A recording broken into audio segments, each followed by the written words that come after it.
Hello friends, welcome back to Lakshmi இல்லம். இன்னைக்கு நம்ம வீடியோவில் பொரி உருண்டை எப்படி பண்ணுறேன்னு பார்க்கலாம். பொரி உருண்டைக்கு தேவையான பாகு வெல்லமாக எடுத்து வச்சுக்கோங்க. இதில் நல்லா நறுக்கி எடுத்து வச்சுக்கோங்க. இப்போ கடாய் வச்சுட்டு கடாய் நல்லா ஹீட் ஆகிட்டோன்னா அரை டம்ளர் தண்ணி சேர்த்துக்கோங்க. அரை டம்ளர் தண்ணி வந்து நல்லா லேசாக கொதி வந்தோடனே இந்த வெள்ளத்தை வந்து நம்ம ஆட் பண்ணிக்கலாம். வெள்ளத்தை ஆட் பண்ணிவிட்டு நல்லா கட்டி இல்லாமல் கலரி விட்டுக்கோங்க. ஃப்ரெண்ட்ஸ், இந்த சேனல் நீங்கள் இன்னும் சப்ஸ்கிரைப் பண்ணலாம், மறக்காமல் சப்ஸ்கிரைப் பண்ணிக்கோங்க. இப்போ வெள்ளம் நல்லா கொதி வரட்டும்.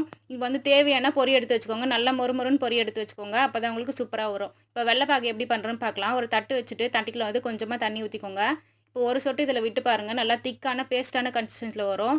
நல்லா ஒட்டாமல் வரும். அப்போ வந்து நம்ம இதில் வந்து பொரியை ஆட் பண்ணிக்கலாம். இப்போ பொரியை வந்து இதில் ஆட் பண்ணிவிட்டு நல்லா மிக்ஸ் பண்ணிக்கோங்க. அடுப்பை வந்து சிம்மில் வச்சு நல்லா கிளறிட்டே இருங்க. வெள்ளம் எவ்வளோ இருக்கோ அந்த அளவுக்கு இந்த பொரியை ஆட் பண்ணிவிட்டு நல்லா மிக்ஸ் பண்ணிக்கோங்க. இதை வந்து நம்ம இப்போ ஸ்டவ் ஆஃப் பண்ணிவிட்டு இந்த சூட்லேயே வந்து நம்ம உருட்டி வச்சுக்கலாம். அப்போ தான் உங்களுக்கு ரவுண்டாக சூப்பராக வரும். இப்போ எல்லாமே உருட்டி நான் உங்களுக்கு காமிக்கிறேன் பாருங்கள். சூப்பராக பொரி உருண்டை ரெடி ஆகிடுச்சு. நீங்களும் ட்ரை பண்ணி பாருங்கள். லக்ஷ்மி இல்லம் சேனலை சப்ஸ்கிரைப் பண்ணுங்கள், லைக் பண்ணுங்கள்,